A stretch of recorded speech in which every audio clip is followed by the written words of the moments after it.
Hola, ¿qué tal amigos? Pues este ya es la tercera semana que llevamos del curso de probabilidad y estadística o de estadística básica. Ya saben que este curso es básico, es introductorio a la estadística, pero ya estamos en la tercera semana y a diferencia de las otras 2 semanas, en esta semana vamos a ser un poquito más extensos en los conceptos que se van a ver.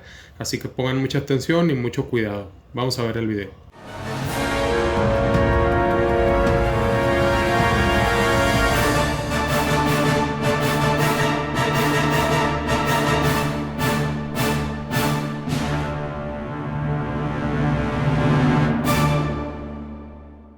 Pues como les decía, vamos a ser un poquito más extensos. El tema se llama técnicas de muestreo. También vamos a ver otros dos temas, pero más adelante los comentamos.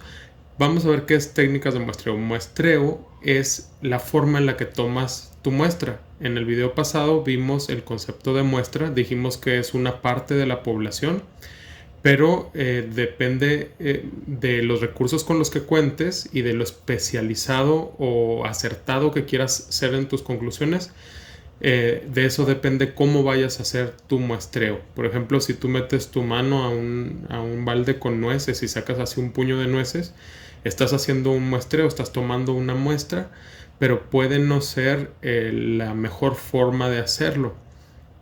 ¿Por qué? Porque tú vas a querer concluir sobre toda la población de nueces con esas que tomaste, pero puede ser que hayas tomado las de mero abajo, que eran las más sucias, por decir, o las de mero arriba, que eran las más húmedas, o así. Entonces, por eso es que es importante la técnica de muestreo.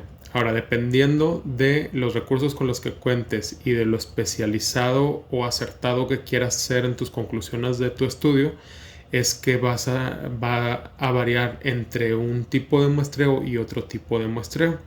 Y eso lo vamos a ver ahorita más adelante. Por lo pronto lo que quería que comprendiéramos era qué es una técnica de muestreo. Una técnica de muestreo es la forma en la que vas a tomar tu muestra para tu estudio. Bien, este concepto de técnicas de muestreo emana, se desglosa de lo que es el proceso de la recolección de los datos. Proceso de la recolección de los datos, acuérdense que dato es la medida de las variables. Lo vimos en el video pasado. Entonces, ¿cómo vas a recolectar estos datos? A través de este proceso. Cuando tú ya te interesa saber algo, investigar algo, entonces es que inicias tu proceso de recolección de datos. Tú quieres saber cuál es la estatura promedio de los estudiantes de una escuela o qué tallas usan de sus playeras para los uniformes o qué color preferido tienen o no sé, o mucho más especializado en una empresa, cuál es la medida del grosor de alguna tuerca o los errores que están saliendo al llenar envases de refresco, qué nivel se están llenando de menos o de más o está muy estandarizado. Y pueden ser miles de situaciones que desees investigar. Una vez que ya tienes ese interés, entonces tienes que definir muy claramente tus objetivos de esa investigación. Enseguida, objetivos quiere decir qué quiero saber. O sea, voy a medir los refrescos, pero exactamente qué. ¿Es el nivel de llenado? ¿O me interesa si está bien sellada la taparrosca? ¿O me interesa que el envase de vidrio no tenga burbujas? ¿O me interesa que el sabor le esté gustando al cliente o que lo esté prefiriendo de otro producto? Pueden ser muchas situaciones de una misma cosa o de un mismo producto. Por eso tienes que tener bien definidos tus objetivos. ¿Qué quieres exactamente encontrar en tu investigación? Número 2, definir la variable y la población. ¿Cuál va a ser tu variable? El nivel de llenado. ¿Cuál va a ser tu población? La producción del mes de septiembre del refresco marca tal. De México o de Monterrey o de Chihuahua entonces tienes que definir muy bien tu población y definir la variable. ¿Qué es lo que tú más vas a medir? El nivel, la estatura, el concentrado de azúcar, no sé. Lo tienes que definir porque no debes de divagar en otras situaciones. Tienes que ser muy directo a lo que tú quieres investigar. Número 3, el marco muestral. El marco muestral es de dónde vas a obtener tu muestra. Por ejemplo, si vas a hacer una encuesta telefónica y cuentas con un directorio telefónico, ese es tu marco muestral, el directorio telefónico. O si vas a ir a hacer encuestas a casas y cuentas con un padrón de un registro de quién vive en cada casa o dónde están las casas, ese padrón sería tu marco muestral. O cualquier registro de donde tú vas a echar mano para tomar tu muestra, ese es tu marco muestral. Ahora, el procedimiento o diseño de muestreo, eso es lo que son las técnicas de muestreo, de lo que estábamos hablando hace un momento y de lo que se trata el tema general. Por eso lo subrayé con amarillo o lo escribí con amarillo. Diseño de muestreo son las técnicas de muestreo, que en la siguiente filmina vamos a ver cada uno de ellos. Y luego el tamaño de tu muestra, que también lo vamos a hablar más ampliamente después, que es cuántos elementos van a conformar tu muestra, a cuántos elementos vas a tomar de la población.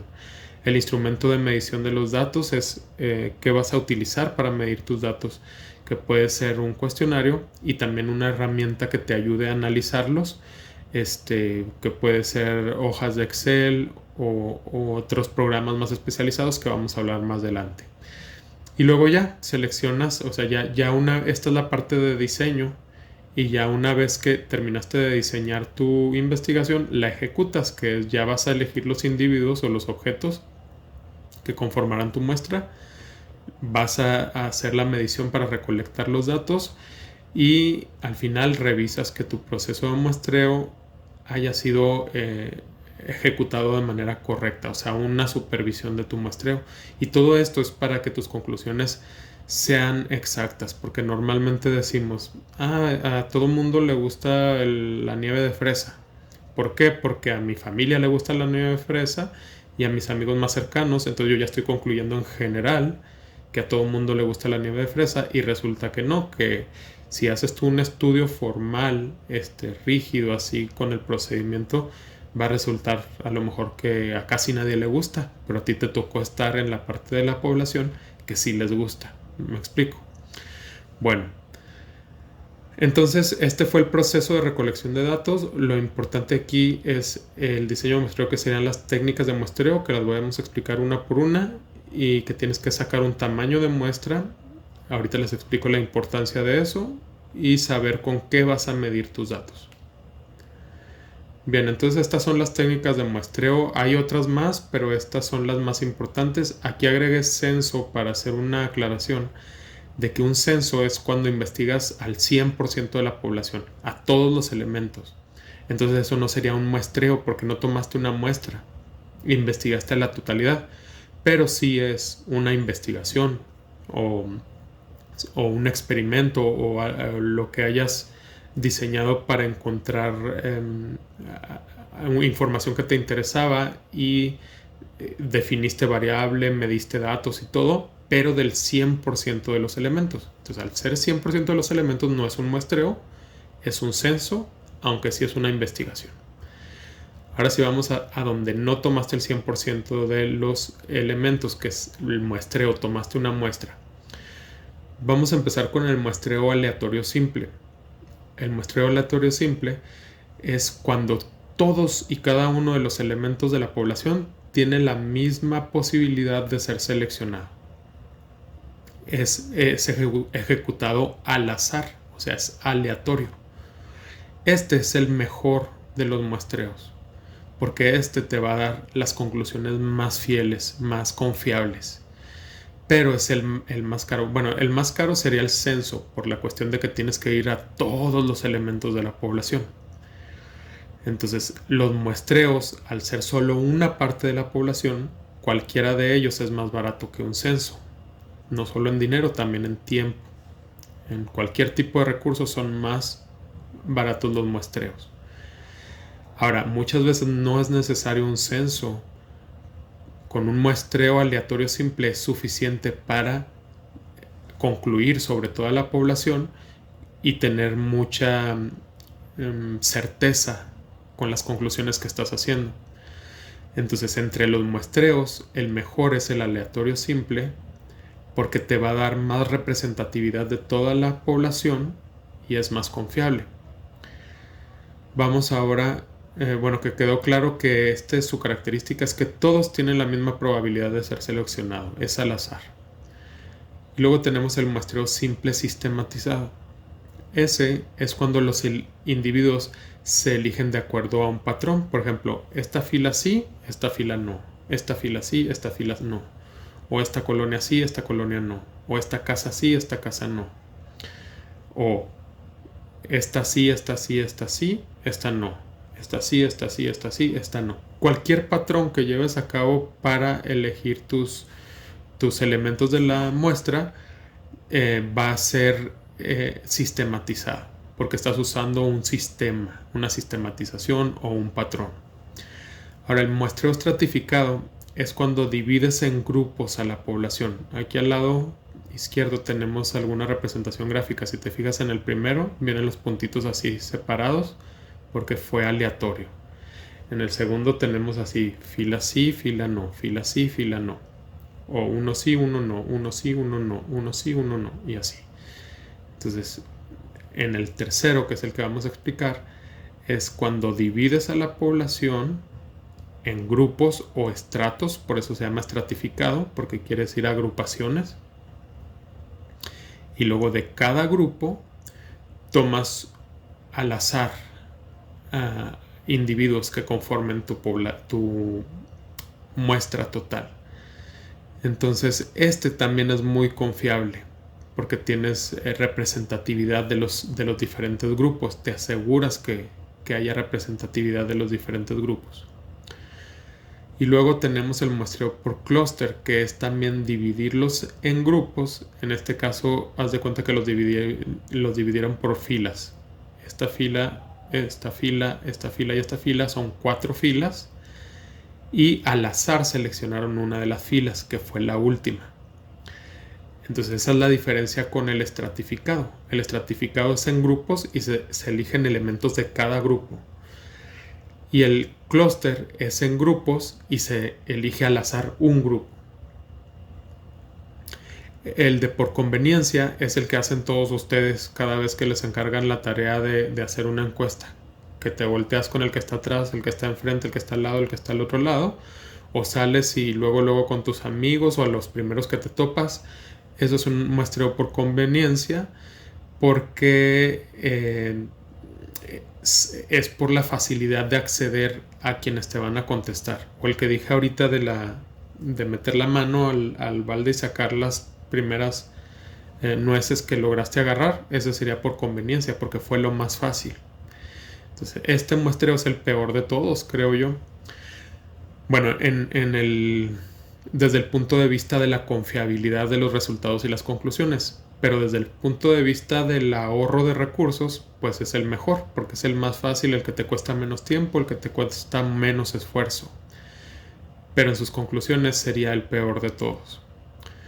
Y el muestreo autoseleccionado es cuando cada persona o cada individuo se ofrece a formar parte de la muestra. Entonces, tú no muestreaste en realidad, la muestra llegó a ti porque fueron voluntarios. Entonces es el autoseleccionado, que es el que ocurre en internet cada vez que aparece una ventanita que ofrece una encuesta y tú decides contestarla, te estás autoseleccionando. Entonces esa es uno de los muestreos que es autoseleccionado. Y bueno, espero se haya entendido. Si alguno no lo entendiste, pues dale para atrás en el video y vuelve a escuchar la explicación. Entonces, así un resumen muy rápido. El censo son todos los elementos de la población. El muestreo aleatorio simple y el muestreo estratificado, aquí a lo mejor le faltaría aleatorio estratificado, son los mejores, pero van a ser los más caros en recursos. Y todos los demás pues van a tener cierto grado de falla. El peor sería el muestreo por conveniencia. El peor en cuanto a resultados y conclusiones, pero el mejor en cuanto a recursos. Y el que te va a gastar más recursos, pues obviamente es el censo, porque es el 100% de la población. Ok, vamos a ver cuántos elementos deben de conformar tu muestra. Bueno, el tamaño de muestra es un concepto que se usa en estadística para definirlo o referirse a la cantidad de individuos que es conveniente estudiar a fin de optimizar la confiabilidad de un estudio estadístico. No es lo mismo que solamente entrevistes a 30 personas, o que solamente agarres 30 nueces, o que solamente selecciones 30 teléfonos celulares, dependiendo del estudio que quieras hacer, a que selecciones 300 de cada uno de esos ejemplos que di, o a que selecciones 3000 de cada uno de esos ejemplos que di. Mientras más grande sea la muestra, más confiables van a ser los datos. Pero también mientras más grande sea la muestra, más caro es el estudio. Entonces, por eso, y además que hay un número de muestra que, si sigue creciendo, ya no va a cambiar mucho los datos. Por eso está esta técnica estadística, para que balancees costos, esfuerzos, tiempo, y que tus datos sean igualmente confiables o casi tan confiables como si hubieras entrevistado o investigado a toda la población. De ahí es la importancia del tamaño de muestra. Existen fórmulas para encontrar este tamaño de muestra. Por el momento en este curso todavía no se ve la fórmula, se menciona, pero debes de saber que existe. ¿Y por qué está en plural? Porque hay una fórmula para cuando la población es demasiado grande o se puede considerar infinita, y hay otra fórmula cuando la población es de un número mediano o finito, que todavía lo dimensionamos. Y bueno, entonces eso es el tamaño de muestra. Hay estos conceptos que están relacionados con el concepto de tamaño de muestra, y que es importante que sepas qué quieren decir, porque a la hora de que haces tu cálculo, ya sea con fórmula o con alguna herramienta que los invito a buscar en el buscador, pónganle calculadora de tamaño de muestra, y les va a llevar a que puedan calcular online el tamaño de tu muestra sin necesidad de que lo hagas con la fórmula, pero te van a pedir que definas estos conceptos que tengo yo aquí. Entonces, por eso es importante que los comprendas.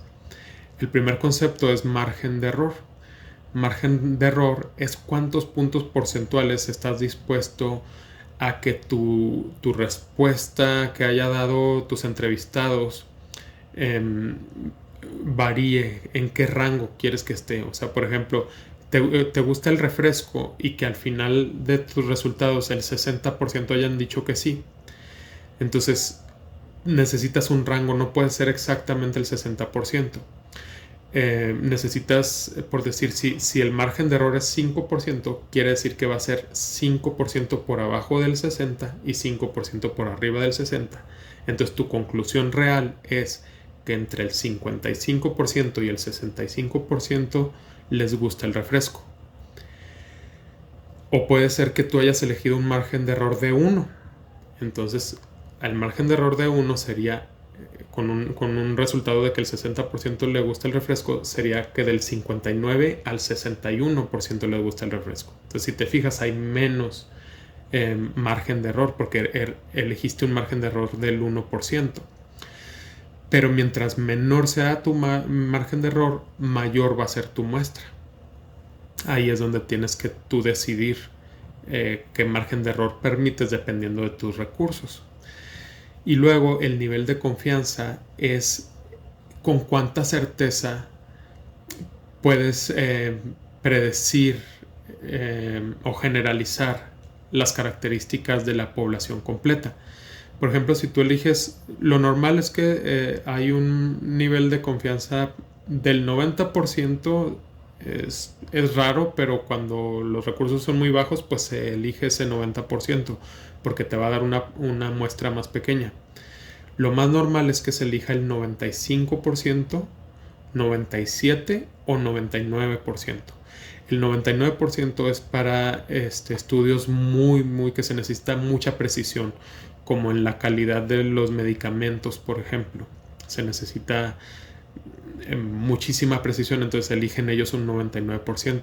Para algo muy normal, muy cotidiano, muy social, y que no sea de relevancia extrema, pues no te vas hasta el 99% porque el tamaño de muestra te va a salir muy grande. En ese caso se elige un 95% o 97%. Y si es algo como una tarea solamente para la escuela, solamente para el curso, que no tenga demasiada relevancia, pues se puede elegir el 90%. ¿Cómo se interpreta eso?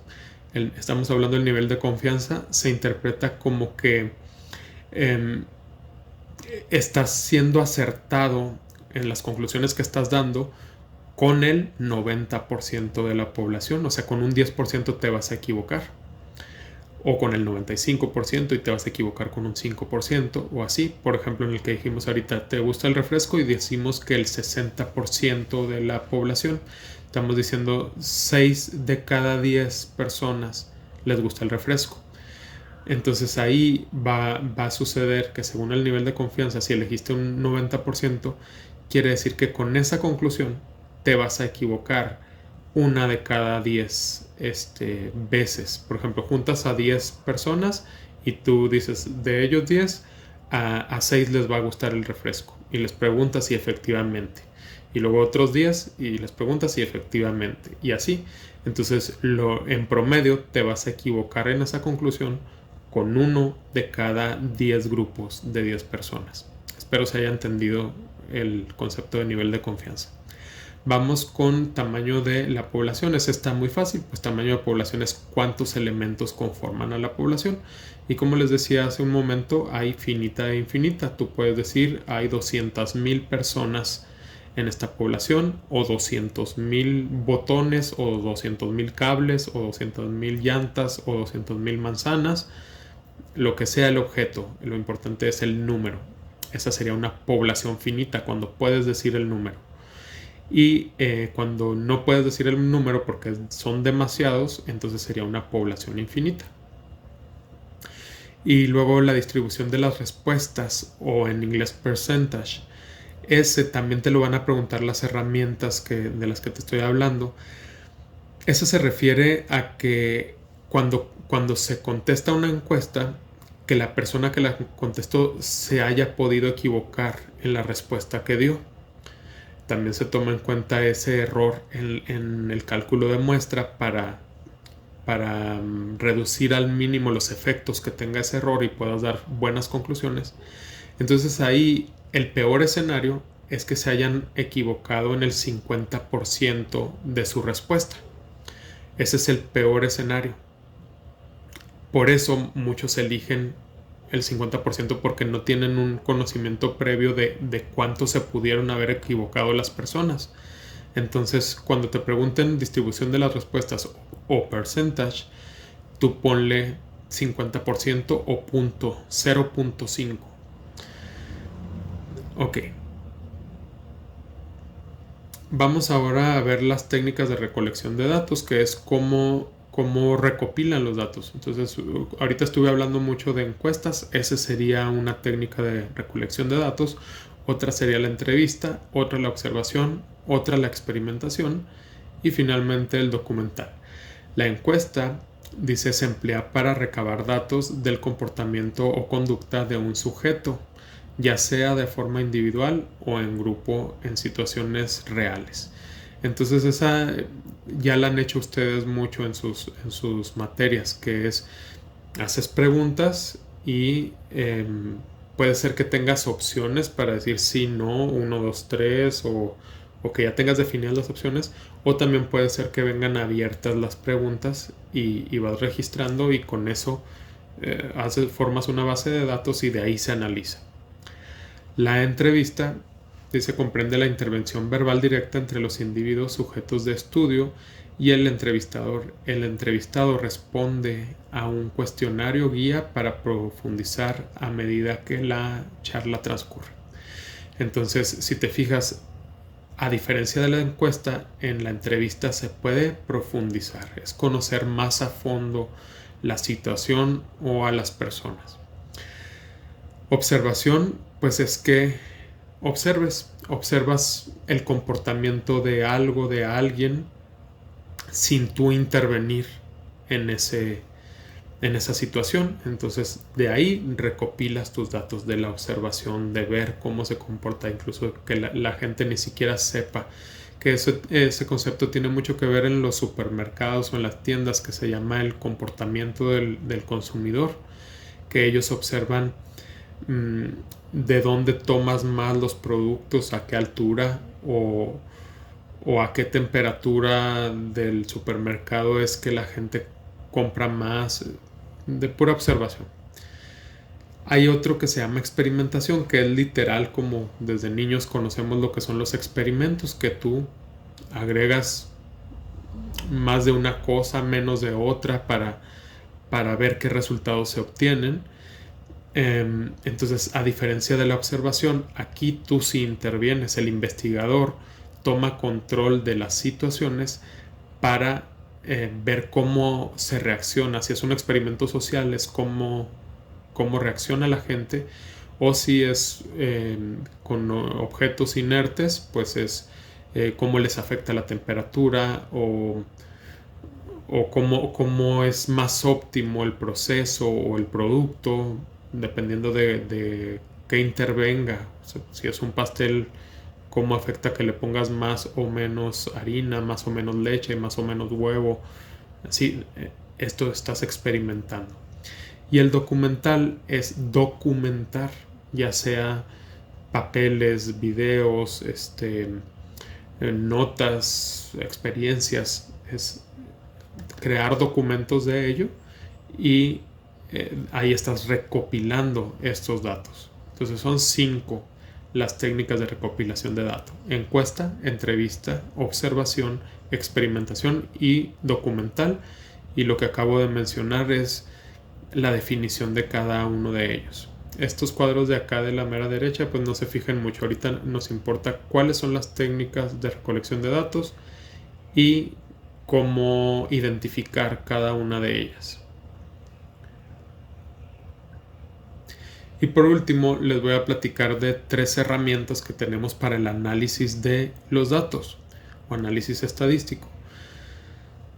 Estos dos son software o programas especializados estadísticos que contienen todas las herramientas que necesita un investigador para hacer su investigación o su experimento o su análisis de datos.